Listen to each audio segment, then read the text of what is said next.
Bonjour. On passe pas une journée sans qu'on parle de cloud. Pour la plus grande majorité des internautes, le cloud, c'est juste un espace de stockage. On pourra souvent disposer d'un espace de stockage sur le cloud lorsqu'on achète un PC, un téléphone, avec son abonnement de téléphone, avec son abonnement internet, parfois juste avec la messagerie, et ça de manière gratuite. Alors bien sûr, la première chose à laquelle on pense, qui va nous venir à l'esprit, c'est Google. Donc on va voir dans un premier temps ces espaces et on va voir même que ça va bien plus loin que juste un espace de stockage, puis on verra les clouds à proprement parler. Bien sûr, je pourrais pas faire sans un petit mot vers les plus grands et les plus connus. C'est pas en réalité ce qui nous intéresse. Ce qui nous intéresse, c'est justement de comprendre ce qu'est le cloud, mais surtout ce qu'on va y trouver avec ses avantages et ses inconvénients. Justement, ici, pour que vous puissiez pratiquer aussi un petit peu, je passerai donc par des clouds qui vont peut dire des clouds personnels.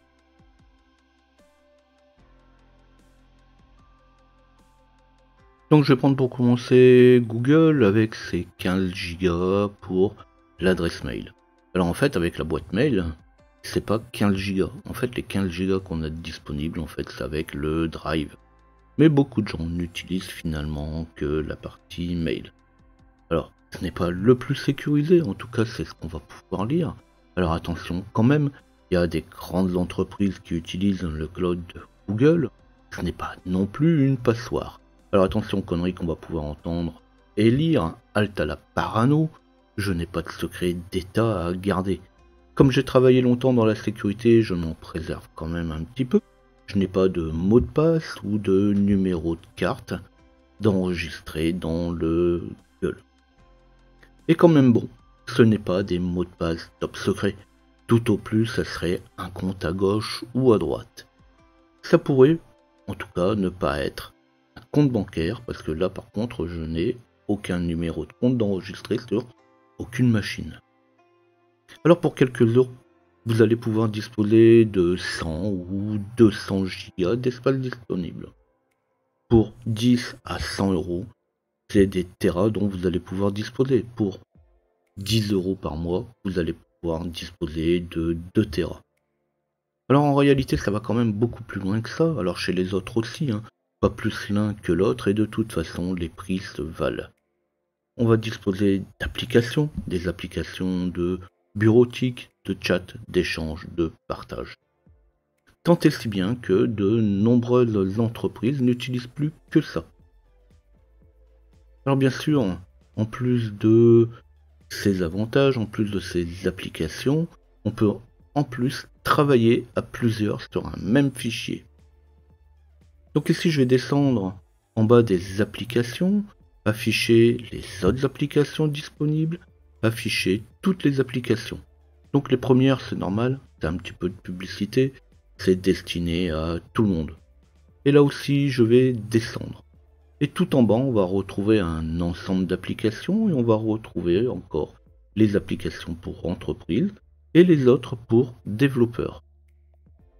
Et je ne parle pas des applications qu'on ne connaît même pas, tout simplement par manque de curiosité ou tout simplement parce qu'on n'en a pas besoin. Il existe aussi des applications de dessin, de plans, de schémas, de cartes, de salles de réunion. Alors je vais arrêter là, parce que sinon je vais y passer des heures sans parler du reste. Mais en plus de ça, comme je disais, ça marche aussi comme une suite de bureautique. Ce n'est pas un simple logiciel. Une suite de bureautique, c'est une suite qui permet de travailler conjointement entre les différentes applications. Et bien là, c'est exactement pareil. C'est un ensemble de logiciels qui vont être reliés entre eux. Mais ça va même plus loin que le simple logiciel, puisqu'on va retrouver YouTube relié avec Google et plein d'autres services. Le tout partagé avec ou sans écriture, alors on est très bien loin des tableaux et documents verrouillés avec un seul accès. On peut travailler à plusieurs dans une même feuille de calcul.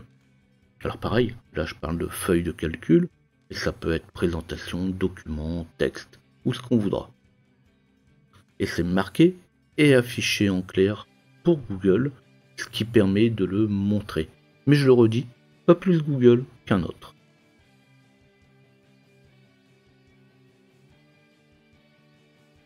Alors je ne suis pas encore rentré dans le vrai cloud, mais on voit déjà de quoi il s'agit.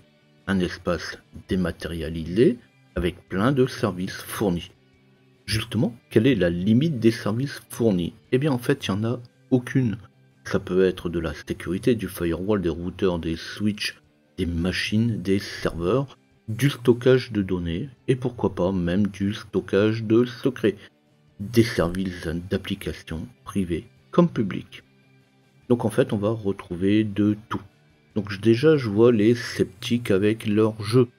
Eh bien, tout simplement, tout le monde a entendu parler des Shadow PC. Le Shadow PC, c'est tout simplement une boîte avec pratiquement rien d'installé dessus.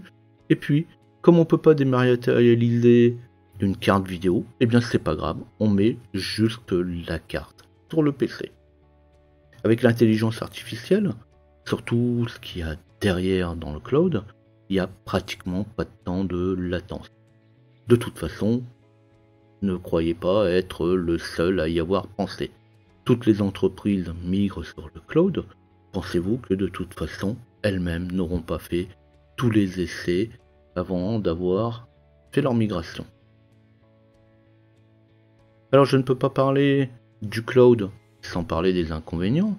Alors ici les avantages, j'en parle pas, on vient de le voir. Vous avez vraiment de tout sous la main et sans la moindre installation.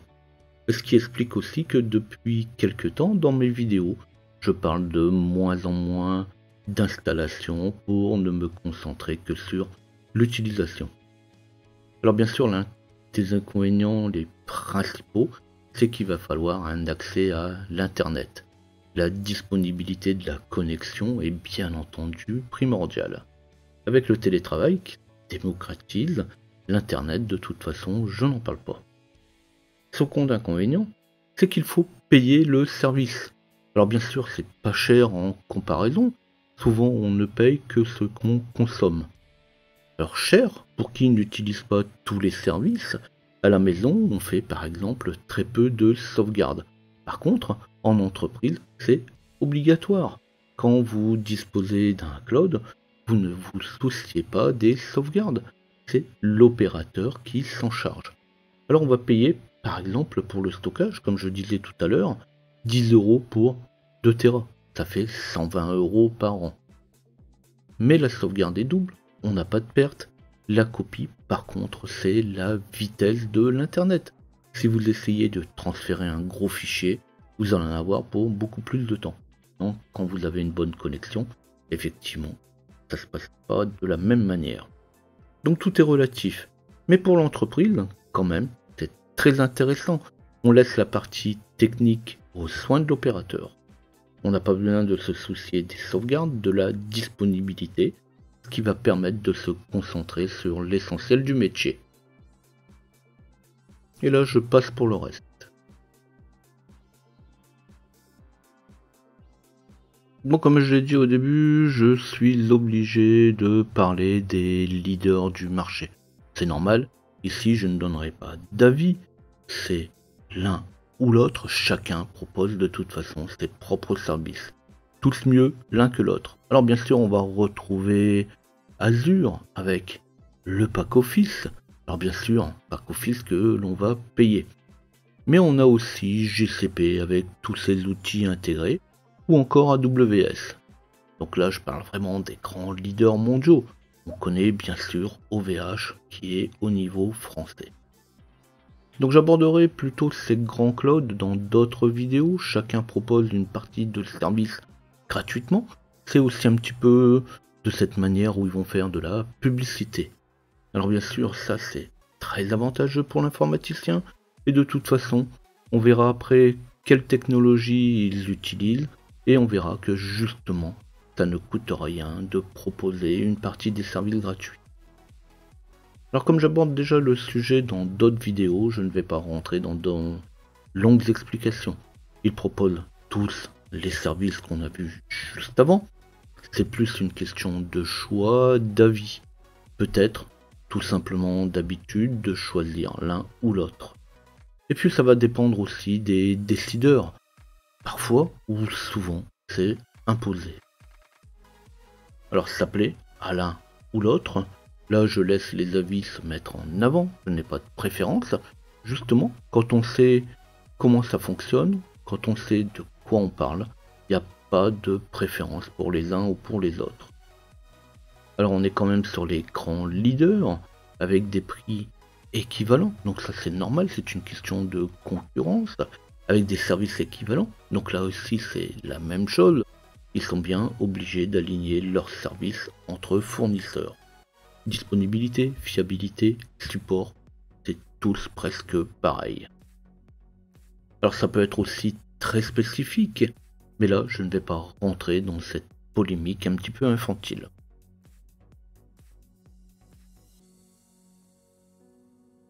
Donc je viens de discuter pas mal sans trop de démonstration.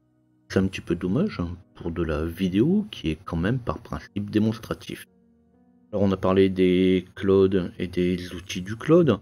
J'ai déjà abordé dans pas mal de sujets, pourtant ici c'est quand même quelque chose qui est un peu nouveau. Les opérateurs du cloud n'ont rien inventé. Ils utilisent les mêmes outils que vous. Alors bien sûr, développés aussi à leur sauce et pour leur système. Si vous travaillez avec VGCP, vous allez voir par moment un message du type Minikube est déconnecté. Donc la Minikube, c'est tout simplement un système de création de conteneurs. Minikube Kubernetes ou tout simplement LXC ou Docker. Donc tout ça, j'ai déjà fait quelques vidéos là-dessus.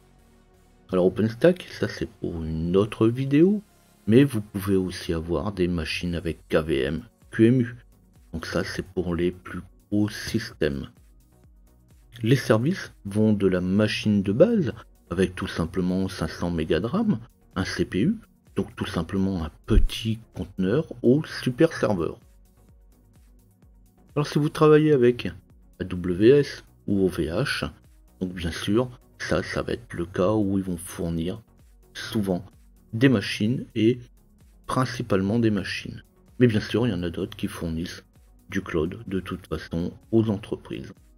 Alors on va retrouver des machines virtuelles typiques que l'on va pouvoir retrouver par exemple dans OpenStack.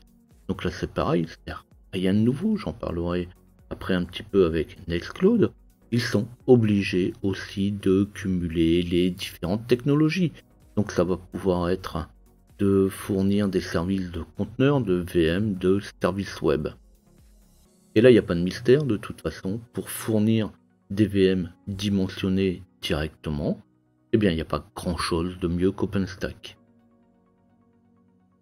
Pour de la VM Lite, eh bien, on utilisera des conteneurs comme Docker, mis dans Kubernetes. Donc, qui va nous permettre de gérer la partie conteneur et gérer la partie disponibilité de ces conteneurs. Donc, on voit bien que de toute façon, tous ces fournisseurs de cloud vont être obligés de travailler avec différentes technologies et toutes ces technologies on les retrouvera aussi bien chez l'un que chez l'autre.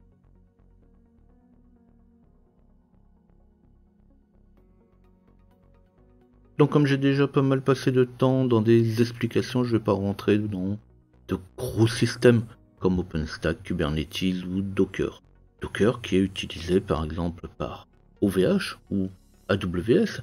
Il suffit d'aller sur internet et de taper Docker Server et là vous aurez le droit de retrouver tous les plus grands clouds qui sont disponibles.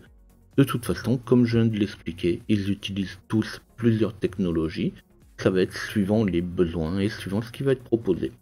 Donc ici, on va juste voir un petit serveur de cloud, OnCloud ou Nextcloud, qui est tout simplement une amélioration de OnCloud que j'ai installé avec un CD-ROM de Turnkey. Alors ici, ça, c'est pour une autre vidéo. Finalement, les technologies se recoupent et là, on le voit très bien. On va juste découvrir un peu tous ces services fournis ou qu'on peut fournir. Alors ici, c'est très général, c'est justement pour la démonstration de la fin. Donc encore une fois, le sujet est très large. Donc ça, c'est surtout pour vous donner envie d'aller un petit peu plus loin. Parce que de toute façon, le principe et toute cette technologie du cloud, c'est trop compliqué et trop vaste pour tout expliquer et vous rentrer un petit peu trop dans les détails. Alors ici on est bien d'accord que c'est pour le principe de la démonstration, pas plus Nextcloud que Kubernetes, Docker ou OnCloud. L'idée est de voir un petit peu ces idées de cloud, de partage et de mise à disposition sur le web d'applications.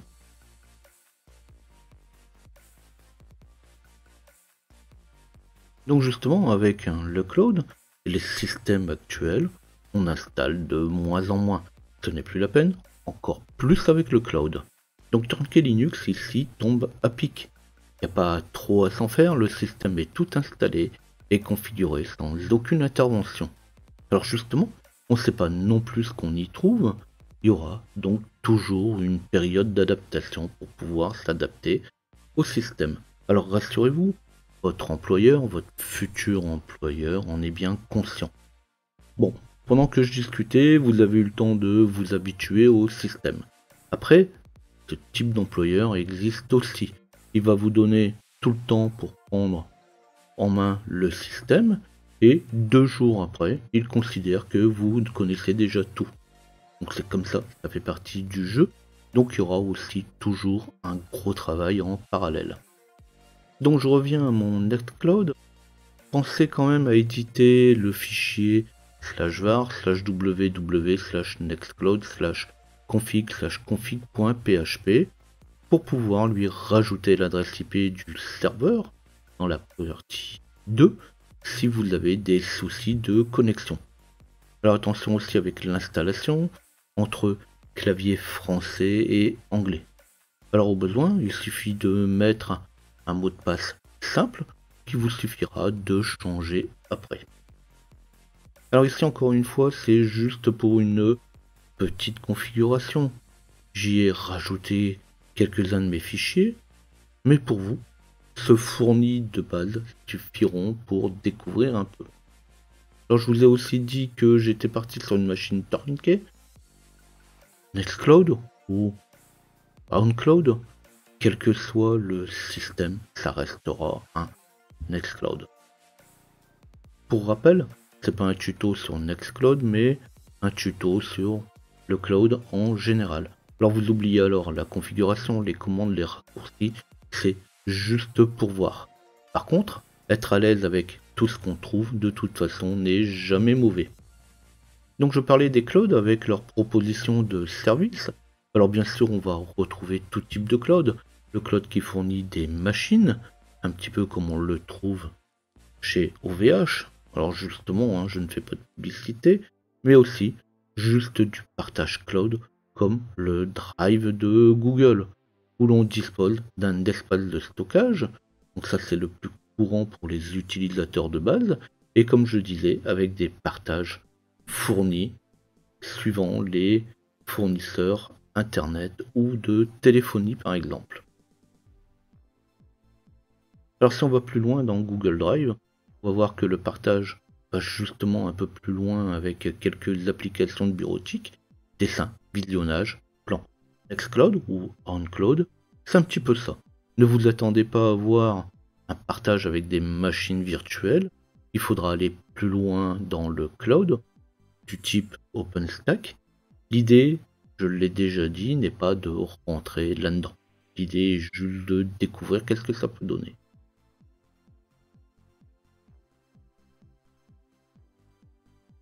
Donc ça y est, je suis connecté dans mon Nextcloud. Ici, on voit l'envers du décor. Quand on se connecte en tant qu'utilisateur, tout est beau et tout est facile. Par contre, en tant qu'administrateur, c'est quand même un petit peu plus complexe. Alors attention, je viens de dire complexe et pas compliqué. C'est pas parce qu'il y a plus de choses que c'est pour autant très compliqué. Donc j'en ai pas parlé, mais ici j'avais rajouté quelques photos, quelques musiques et autres fichiers. Le cloud, c'est aussi des responsabilités, par exemple avec le respect des règles. Ici, pas de photos, musique, vidéo ou fichiers dont je n'ai pas les droits dessus, ou dont les fichiers ne sont pas libres. Ça fait partie des responsabilités de l'administrateur. Alors ici, c'est propre à Nextcloud. On aura accès à un ensemble de plugins, d'applications, qu'on pourra simplement ajouter au système.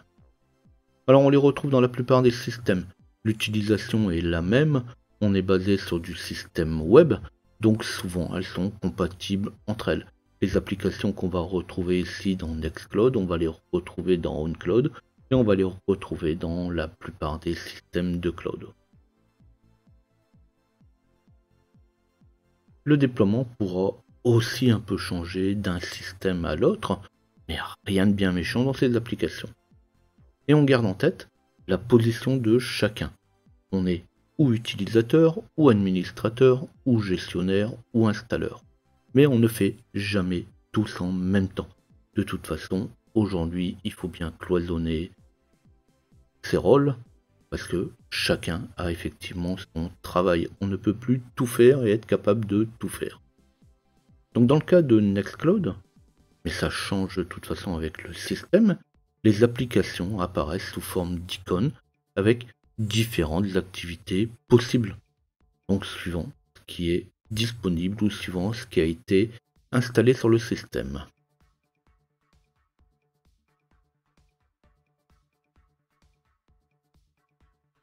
Donc pour rester dans cet ordre d'idées, très prochainement, vous pourrez découvrir GCP avec une petite application web. Vous pourrez alors voir qu'on est un petit peu plus loin que Nextcloud, mais on n'est pas de toute façon dans la même catégorie non plus. Surtout, on verra qu'on peut faire de la programmation, du système, de l'application, sans se soucier du système qui est au-dessus. On oublie l'informatique de grand-père, il y a 30 ans l'informaticien faisait tout, du système à la programmation en passant par la configuration. Aujourd'hui, c'est à peine si on peut encore faire de la configuration, et en plus c'est souvent très spécifique, c'est propre à un produit. Il faut alors se mettre absolument en tête qu'on ne saura pas tout faire, on fait du réseau, ou de la sécurité, de l'installation, ou de la configuration. Je ne parle pas non plus de la qualité des produits que vous allez obtenir au travers du cloud. Les machines sont configurées de manière totalement optimisée, sans bug et sans souci de mise à jour. Et justement, encore une fois, à chacun son travail, c'est au prestataire de fournir le service. C'est sa spécialité, il y consacre tout son temps. Et justement, il est difficile de rivaliser avec ce type de produit. Finalement, le cloud tombe à pic pour ça. Vous commandez des routeurs, des switches, des firewalls, ou des VM, ou des services. Ensuite, à vous d'y mettre vos applications, vos installations et configurations spécifiques. Si vous commandez des firewalls, des routeurs, ou ce qu'on voudra, il faudra de toute façon quand même le configurer. Par contre, son installation, son branchement, son fonctionnement, sa sauvegarde, vous ne vous en souciez pas. Si la vidéo vous a plu, vous n'oublierez pas de liker. Laissez-moi un tip sur tipeee.com/ljpinfo. Justement, abonnez-vous pour retrouver ces vidéos qui vont compléter celle-ci. Tapez LJP Info sur internet. N'hésitez pas à poser vos questions ou suggestions. Et on se dit à bientôt.